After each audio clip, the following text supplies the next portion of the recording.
Good morning, dear students. Standard 12th, dated 15th September.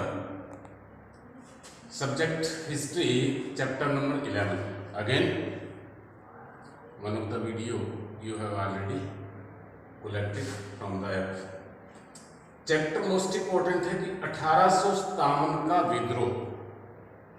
यदि आप इतिहास के विद्यार्थी हैं और इतिहासकारों के अनुसार कि इतिहास के बारे में पूर्ण जानकारी हमारी होनी चाहिए कि हमारा इतिहास क्या है।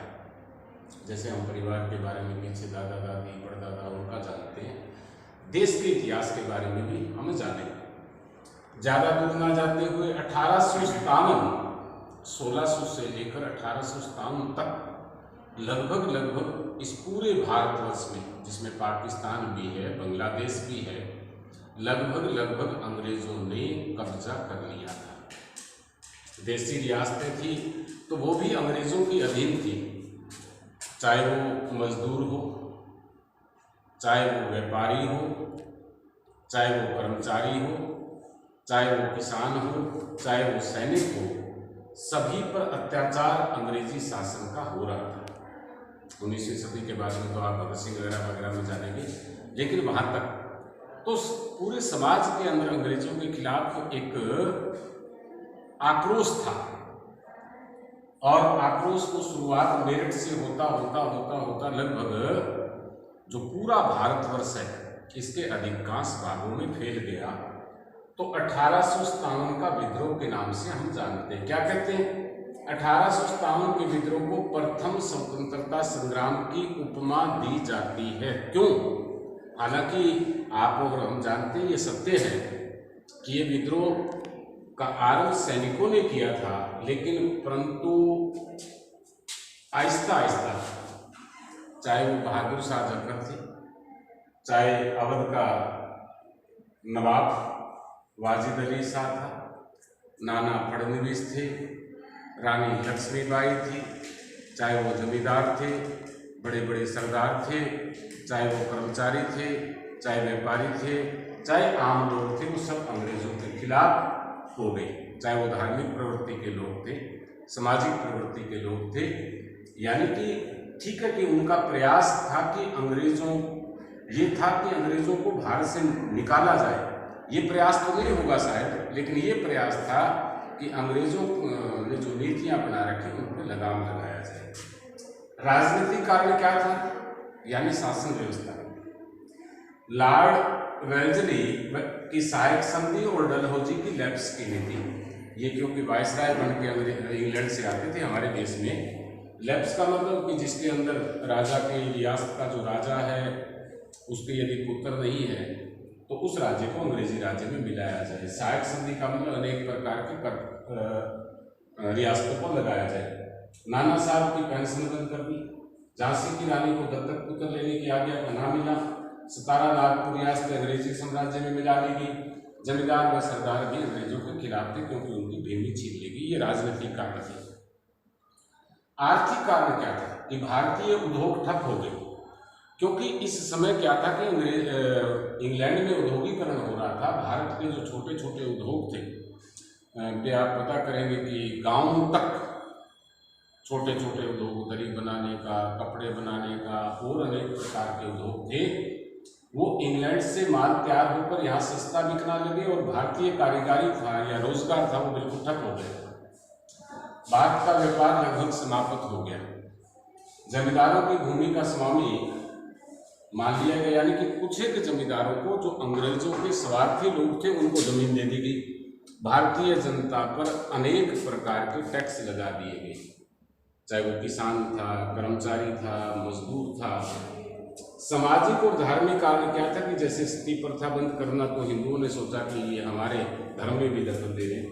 विधवा पुनर्विवाह की अनुमति देना तो भी समाज ने सोचा कि अंग्रेज हमारे धर्म में दखल दे रहे। जबरन ईसाई बनाना, बाल विवाह पर रोक। और सैनिक कारण क्या रहे? समुद्र पार भेजा जाना। सैनिकों में असंतोष क्यों था? समुद्र पार भेजा जाना। उस समय हिंदू धर्म की मान्यता के अनुसार समुद्र पार जाकर लड़ाई करना, किसी को मारना अच्छा नहीं मानते थे। अंग्रेजों की बजाय भारतीयों को कम वेतन मिलता था अपने ही देश में। अंग्रेज भारतीय सभ्यता और संस्कृति का सैनिकों के सामने अपमान करते थे, भारतीयों को नीचा दिखाते थे। अभद्र व्यवहार करना, यानी कि भारतीय सैनिक थे उनके अंग्रेज, आपने कई मूवीज में देखा था, अभद्र व्यवहार करते थे, थप्पड़ मार देते थे, जो मर्जी कर देते थे। तात्कालिक कारण क्या हुआ, यानी कि ये जो विद्रोह था वो सैनिकों ने शुरू किया, वो चर्बी वाले कारतूस।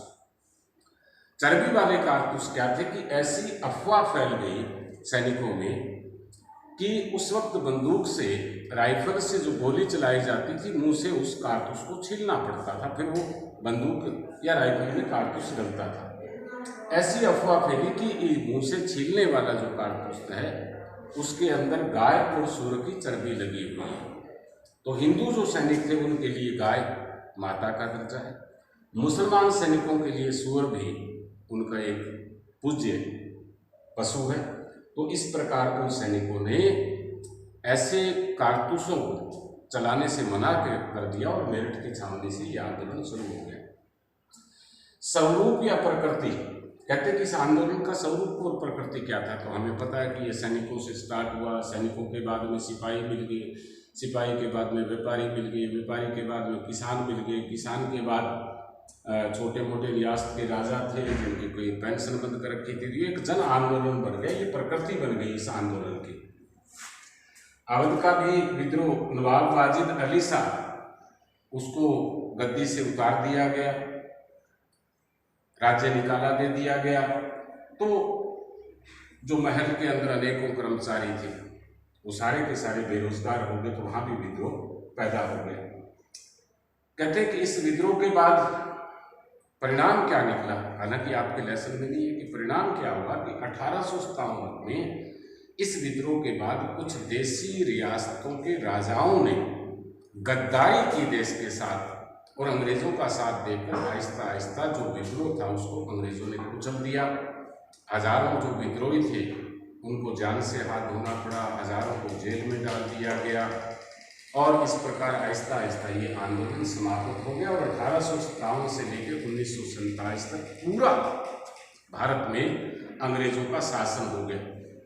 अब रानी लक्ष्मीबाई, जो अभी भी बहुत से कवियों ने, आप कविताएं पढ़ते हैं तो तब के बहुत से कार्टून और चित्र उसके बाद बने, जैसे खूब लड़ी मर्दानी वो तो झांसी वाली रानी थी। तो ये 1857 के अंदर ये भाग लेने वाले, चाहे वो नाना फडणवीस है, बहादुर शाह जबर, अंतिम मुगल सम्राट, और चाहे नवाब वाजिद अली शाह, और उसके बाद रानी लक्ष्मीबाई का नाम आता, जिसने हजारों सैनिकों को, आप देखते हैं कि घुड़सवारी उस वक्त घुड़ सेना थी, तो उसमें सवार होकर किस प्रकार अंग्रेजों पर कत्लेआम किया था और वीरगति को प्राप्त हुई थी। तो ये विद्रोह की झलकियाँ हैं। उसके बाद आप पूरा इतिहास पढ़ते हैं, 1900 के बाद आपको गांधी जी के दर्शन शुरू हो जाते हैं, 1900 से लेकर 1947 तक। Thank you all of you. Image भेजी जाएगी, आप आराम से कर सकते हैं।